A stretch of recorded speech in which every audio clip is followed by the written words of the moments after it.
Hello बच्चों, कैसे हो आप सब। आशा करती हूँ कि आप सब स्वस्थ होंगे, मस्त होंगे और अपनी पढ़ाई में आप सभी व्यस्त होंगे। बच्चों, आज हम आपकी इसी पढ़ाई को आगे बढ़ा रहे हैं और एक नया विषय पढ़ रहे हैं जिसका नाम है संज्ञा यानी कि नाउन।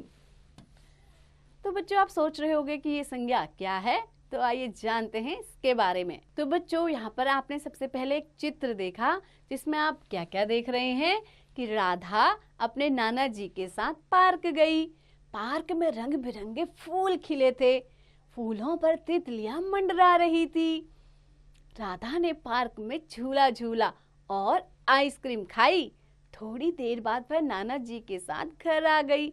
वह बहुत खुश थी। तो आपने ये सभी बातें जो नीचे लिखी वो चित्र में देखी बच्चों, है ना। तो यहाँ पर रंगीन छपे शब्द किसी न किसी प्राणी, वस्तु, स्थानीय भाव के नाम हैं।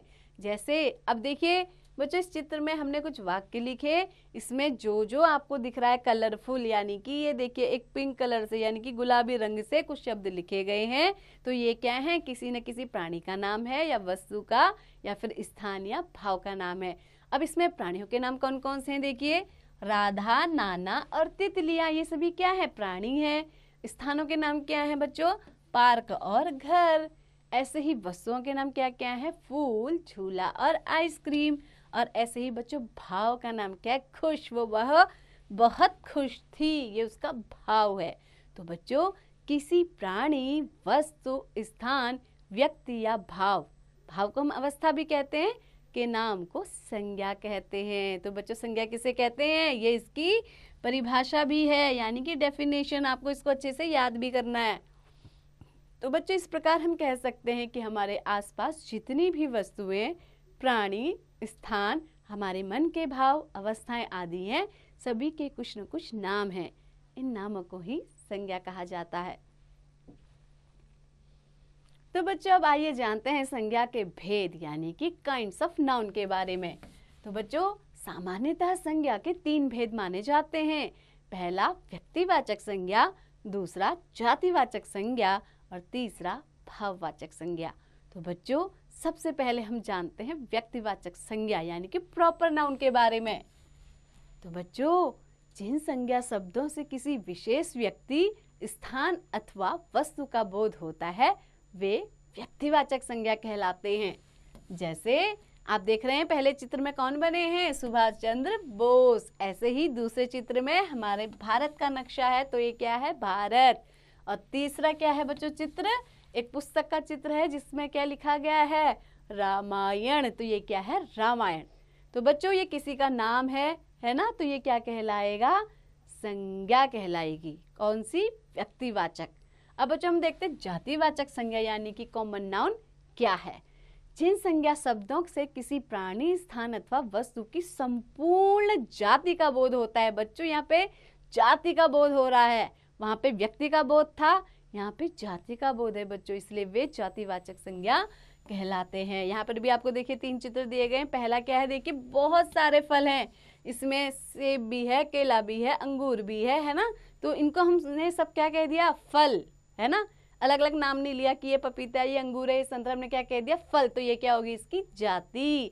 ऐसे ही खिलाड़ी हो सकता है, इसमें क्या, एक सचिन तेंदुलकर हो, है ना। इसमें क्या हो गया, एक क्या हो, धोनी हो, महेंद्र सिंह धोनी हो। तो क्या है, लेकिन हमने इनके अलग अलग नाम नहीं लिए, हमने क्या कह दिया, खिलाड़ी। तो बच्चों, ये क्या हो गई, उनकी जाति। ऐसे ही ये पार्क, यहाँ फूल भी है, पेड़ भी है, हरी हरी धूप भी है, घास भी है, तो हम इसको क्या कह दे रहे हैं, पार्क। तो बच्चों, ये क्या कहलाती है, जातिवाचक संज्ञा। आइए बच्चों, जानते हैं अब तीसरी संज्ञा यानी कि भाववाचक संज्ञा, एब्स्ट्रैक्ट नाउन के बारे में। तो बच्चों, जिन संज्ञा शब्दों से किसी व्यक्ति अथवा वस्तु के गुण, दोष या अवस्था का बोध होता है वे भाववाचक संज्ञा कहलाते हैं। बच्चों, ये भाव को दर्शाता है। तो बच्चों, इनको हम क्या करते हैं ना, केवल महसूस कर सकते हैं। भाव को केवल महसूस किया जा सकता है ना बच्चों, इनको छुआ नहीं जा सकता। यानी कि आपको कभी कोई शब्द दे दे और पूछे कि इसमें कौन सी संज्ञा है, तो आप ये सोचेगा कि क्या मैं इसको छू सकती हूँ। अब देखो यहाँ पे आपको एक बच्चा दिया गया है, तो आप किसी भी बच्चे को छू सकते हो, लेकिन बचपन, क्या आप उसके बचपन को छू सकते हो, नहीं ना। ये केवल क्या है, एक भाव। तो इसको कहते हैं भाववाचक संज्ञा। ऐसे ही हरियाली, तो बच्चों आप पेड़ को तो छू सकते हो, उसकी पत्तियों को छू के उसका हरे रंग को भी छू सकते हो, लेकिन जो वो हरियाली है, जो भाव है, उस हरियाली को केवल महसूस किया जा सकता है। ऐसे ही वीरता, तो बच्चों आप सिपाही को छू सकते हो, इसकी बंदूक छू सकते हो, इसकी कैप छू सकते हो, लेकिन जो उसका गुण है, उसका भाव है वीरता का, वो केवल महसूस किया जा सकता है। तो बच्चों इसको कहते हैं भाववाचक संज्ञा। तो बच्चों आइए जानते हैं कुछ विशेष बातों को।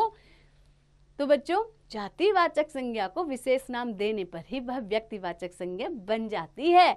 जैसे देखिए जातिवाचक संज्ञा में क्या है, लड़का, मैंने कह दिया लड़का कोई भी हो सकता है, मोहन, रोहन, श्याम, है ना। लेकिन अगर मैं कह रही हूँ प्रशांत, मैंने उस लड़के का नाम ले लिया, तो वो क्या बन जाएगा, व्यक्तिवाचक संज्ञा। ऐसे ही पर्वत, तो बच्चों पर्वत तो बहुत सारे हो सकते हैं, माउंट एवरेस्ट हो सकता है, अरावली हो सकता है, नीलगिरी हो सकता है ना, और हिमालय भी हो सकता है।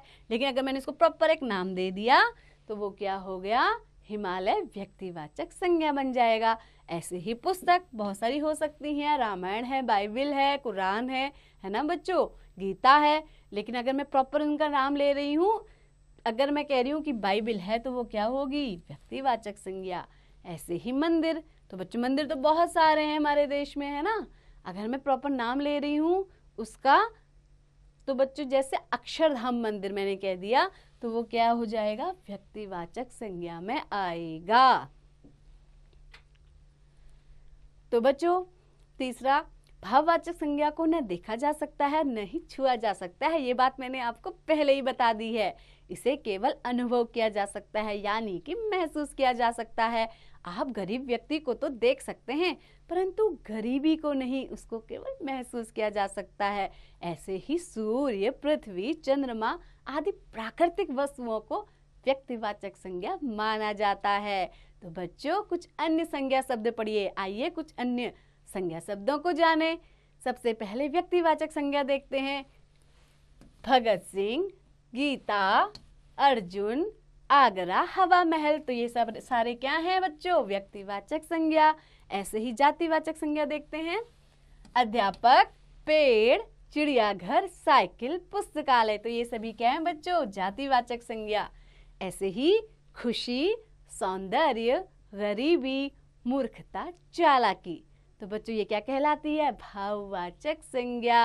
आप जानते हैं चालाकी को आप देख नहीं सकते ना बच्चों, केवल इसको महसूस कर सकते हैं, इस भाव को। तो बच्चों ये क्या है, सारे भाववाचक संज्ञा। तो अब हम जानते हैं बच्चों जातिवाचक संज्ञा से हम भाववाचक संज्ञा किस प्रकार बनाएंगे। तो बच्चों जातिवाचक संज्ञा शब्दों से भाववाचक संज्ञा इस प्रकार बनती है। तो देखिए बच्चों, अगर हमें दिया है बच्चा, ये क्या है, जातिवाचक संज्ञा शब्द है, इसका भाववाचक हम बनाएंगे तो क्या होगा, बचपन। ऐसे ही मानव जातिवाचक है, इसका भाववाचक क्या होगा, मानवता।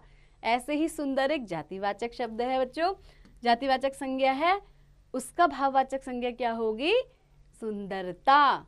ऐसे ही मित्र का मित्रता, मूर्ख का मूर्खता, और चालाक का चालाकी।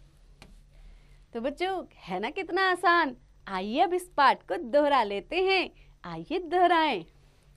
तो बच्चों आपने इस पाठ में क्या क्या सीखा। जो आपने सबसे पहली बात सीखी कि किसी प्राणी, वस्तु, स्थान, व्यक्ति या भाव के नाम को संज्ञा कहते हैं। तो बच्चों दूसरी बात आपने क्या सीखी कि संज्ञा के 3 भेद होते हैं, व्यक्तिवाचक संज्ञा, जातिवाचक संज्ञा और भाववाचक संज्ञा। और साथ ही आपने सीखा कि जातिवाचक संज्ञा को विशेष नाम देने पर वह व्यक्तिवाचक संज्ञा बन जाती है। और चौथी और अंतिम महत्वपूर्ण बात जो आपने सीखी, भाववाचक संज्ञाओं को देखा या छुआ नहीं जा सकता, केवल अनुभव यानी कि महसूस किया जा सकता है। तो बच्चों आपको आशा करती हूँ कि ये पाठ अच्छी से समझ आ गया होगा। तो बच्चों ऐसे ही पढ़ते रहिए और निरंतर अभ्यास करते रहिए।